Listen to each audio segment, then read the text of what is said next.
Olá, bem-vindos de volta ao canal Coleção Paralela. Eu sou o Rodrigo, ali está o fascinante mestre do terror. E a gente vai falar nesse vídeo do quê? Vai falar de fantasma, mais uma vez, finalmente, mais um vídeo para falar do fantasma. Porque eu terminei de ler recentemente esta maravilha aqui. Quem aí lembra? O fantasma, Os Piratas do Céu. A carga é ótima, né? Nunca tirei carga. A saga completa, Fantasma, Os Piratas do Céu. Uma publicaçãozinha comprada por mim no sebo da cidade. Deixa eu ver se eu consigo dar uma melhoradinha aqui no negócio. Tá bom, chega de mexer, né? Comprada por mim no sebo da cidade, publicaçãozinha da Pixel. Já meio desgastadinha, foi uma compra que eu fiz lá quando já estava desistindo de comprar qualquer coisa. Quem assistiu o vídeo aí lembra dessa história. A Pixel publicou isso lá por 2013, 2012, sei lá, por aí. E são as tirinhas do fantasma publicada lá por final dos anos 30, começo dos anos 40. A primeira parte do fantasma, eu acabei descobrindo isso nessa edição, né? O fantasma teve 2 encontros, por assim dizer, com os Piratas do Céu. E o primeiro encontro dele foi publicado em tiras de jornal entre 1936 e 1937, por aí. E depois teve o outro, uns 4 anos depois, teve o retorno, né, dos Piratas do Céu. E o que eu achei da história? Bom, é uma história, como eu já disse, lá dos anos 30, ou seja, tem toda aquela pegada simplista dos anos 30 e dos primórdios do próprio personagem do fantasma. As coisas se resolviam de maneira bem mais fácil e se você parar para pensar, a ação não existia assim em grande escala. O fantasma não tinha muita ação, né? Não era muito dinâmico. Esse material era trazido pelo próprio Lee Falk e pelo Ray Moore, só para esclarecer. Mas é um material muito gostoso de ler, porque o fantasma tem essa magia, pelo menos para quem é fã. Mesmo no quadrinho mais antigo do personagem, mesmo em uma época em que a produção era uma produção bem mais ingênua, você ainda se empolga demais, você gosta demais de ver as peculiaridades daquela época. E a história é boa, é uma história consideravelmente longa. Vocês veem, foi publicada em tiras de jornal pelo tempo que foi publicado, né? Bastante longa. O fantasma, às vezes, é uma história que me fez passar por alguns sentimentos, assim. Teve momentos em que eu fiquei irritado com o fantasma. O fantasma parecia tolo demais, parecia cair fácil demais nas armadilhas em que era submetido. E teve momentos em que era o fantasma sendo o fantasma. Ficou muito bom, muito empolgante. Algumas surpresas eu tive, claro, você cria expectativas quanto a uma história quando você ouve falar. Eu nunca tinha lido nada a respeito, sempre me reservei, meio que me manter à distância de ler material a respeito, de ler informações que eu não precisava ter a respeito, entendeu? Eu vim a saber exatamente o que era e como era quando vim ler a edição. Por exemplo, nunca imaginei que os Piratas do Céu eram, na verdade, as Piratas do Céu. A quadrilha era inteiramente formada por mulheres.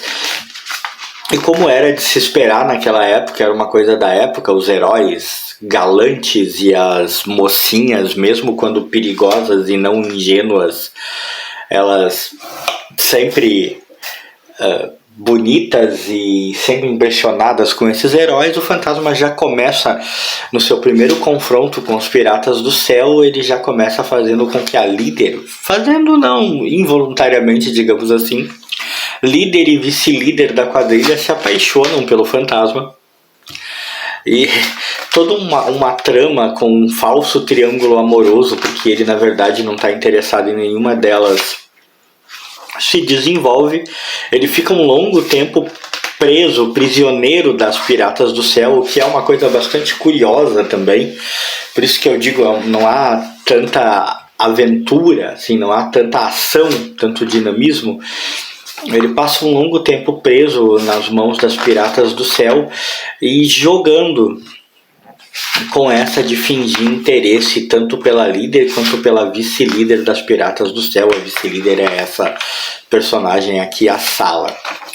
Ele assiste tentarem fazer uma armadilha para prenderem essas piratas. A armadilha não dá certo, mas a Sala acaba sendo sacrificada pela líder que quer se livrar dela. Aí a Sala meio que tenta trair as piratas do céu. Neste meio tempo, a Diana acaba, por estar num dos aviões que as piratas do céu acabam abordando, ela acaba vendo o fantasma com as piratas. Ela acaba vendo o fantasma, inclusive, beijando a líder das piratas. E a Diana já fica desesperada. O fantasma é mau também. O fantasma não me quer mais. Essas coisas do céu. Do céu é ótimo, né? Essas coisas todas de romance, né? De deixar você ali preso à história. E na época devia funcionar muito bem, né? Era como uma grande novela com muitas aventuras. E aí ele acaba, a primeira parte, o primeiro encontro dele com as piratas do céu, ele acaba assim, com a Diana achando que ele é malvado, indo embora, deixando ele para trás. O romance com a Diana acabou. Né? Aqui tem uma pequena matéria falando da publicação dos Piratas do Céu aqui no Brasil, como é que foi. Mas vamos pular, não precisamos fazer isso. Depois nós vamos para em 2 de março de 1941, de 2 de março de 1941 a 22 de fevereiro de 42, se publicou nos jornais A Volta das Piratas do Céu. E aí é o segundo encontro do fantasma com as piratas. E é uma história um pouco mais... como é que eu vou dizer? Um pouco mais evoluída, vamos dizer aqui, sim. Nós temos aqui um fantasma mais dinâmico, agindo um pouco mais, com mais ação e menos tolo. Porque, como eu disse, na primeira aventura tinha momentos em que ele incomodava, cara. Parecia ele... a maneira como ele se deixou capturar, a maneira como ele ficou lá lidando com a situação, chegava a incomodar, não parecia o fantasma que a gente conhece. No segundo encontro dele com as piratas do céu, aí não, aí já é o fantasma que a gente conhece, sempre muito esperto, muito inteligente, sempre dominando a situação. Ele consegue de várias maneiras e de várias formas ir manipulando e alcançando seus intentos. Mais uma vez, líder e vice-líder das Piratas do Céu se apaixonam por ele. Dessa vez a Sala, que apareceu na primeira parte das Piratas do Céu, retorna. E ela é a líder absoluta agora, mas ela tem ali a sua vice-líder. Ambas se apaixonam pelo fantasma. Aquela história de sempre. Inclusive tem uma cena curiosa. Se hoje em dia, nesse universo mimi, né, de mimi aí, como é que é? Vamos dizer assim, a mimização. Nesse universo cheio de mimimi que nós temos. O simples fato de ficarem escrevendo histórias em que as personagens sempre se apaixonam pelo cara já pode dar o que falar.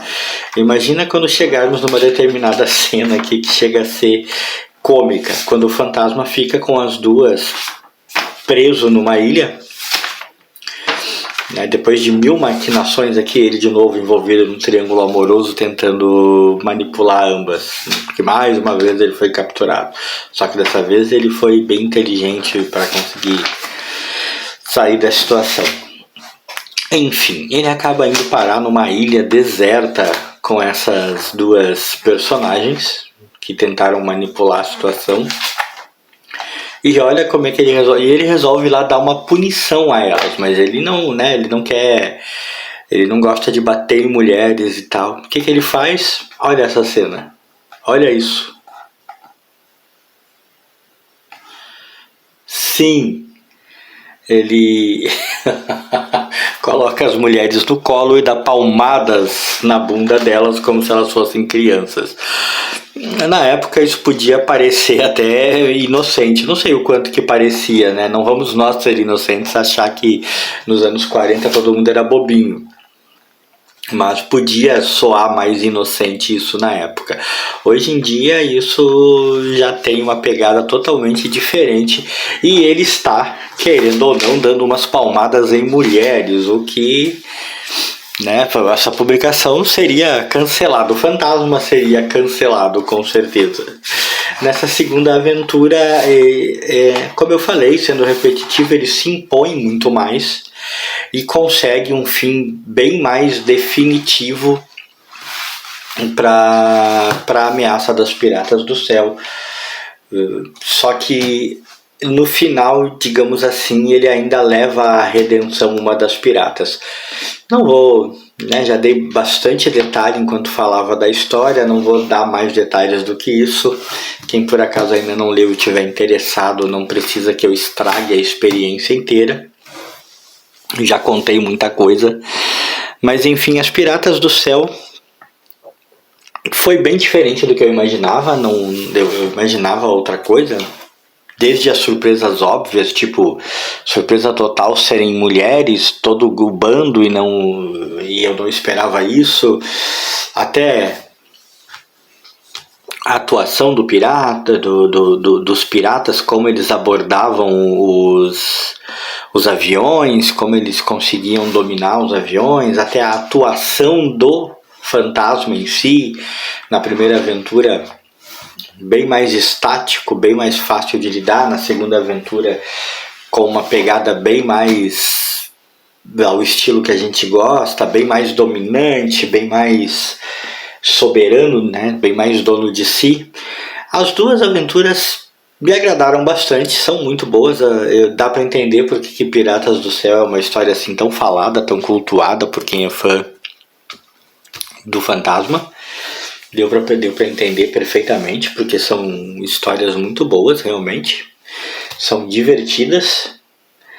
E ainda tem, né, para quem lê agora, né, tá lendo com os olhos de uma pessoa de 2025, ler algumas das coisas que acontecem aqui, como aquela cena das palmadas, acaba se tornando risível. É um quadrinho que não tem como não soar datado em alguns pontos, óbvio, mas cumpre muito bem o seu papel de se divertir. É difícil para aquele que é realmente fã do fantasma não gostar da história, não que todo fã tenha que gostar, mas é difícil eu não gostar. Eu curti bastante, eu me diverti bastante, li devagar, aproveitei bastante a leitura e valeu muito, vale o registro. Vale a pena ler Os Piratas do Céu se você gosta do fantasma, se você não se incomoda com histórias mais ingênuas, mais antiquadas. É uma boa pedida. Até porque sou suspeito para falar, mas o fantasma para mim é um dos poucos personagens cujas histórias dos anos 30, dos anos 40 ainda são bastante saborosas de se ler. Muitos personagens que têm suas histórias que são assim longevos e têm suas histórias de época publicadas aí pra gente, as histórias muitas vezes acabam deixando demais a desejar. A visão de mundo era outra, o desenvolvimento do roteiro era outro, e você muitas vezes vale mais como curiosidade, você não consegue se divertir de fato, né? Ou pelo menos não se diverte tanto. Com o fantasma, pelo menos comigo, sempre se dá que eu me divirto, de uma maneira ou de outra eu me divirto, porque a dinâmica fica intacta. Tipo, teci críticas à maneira como ele lidou com a situação na primeira parte da aventura, mas ele se sobressaiu, dominou, venceu bem no estilo que a gente gosta. Na segunda aventura já era ele totalmente na pegada que a gente está acostumado, mas ambas eu consegui me divertir bastante. E esse videozinho, se você curtiu, aquele like aí pra mim e para o mestre do terror ali, sempre observando. Fomos.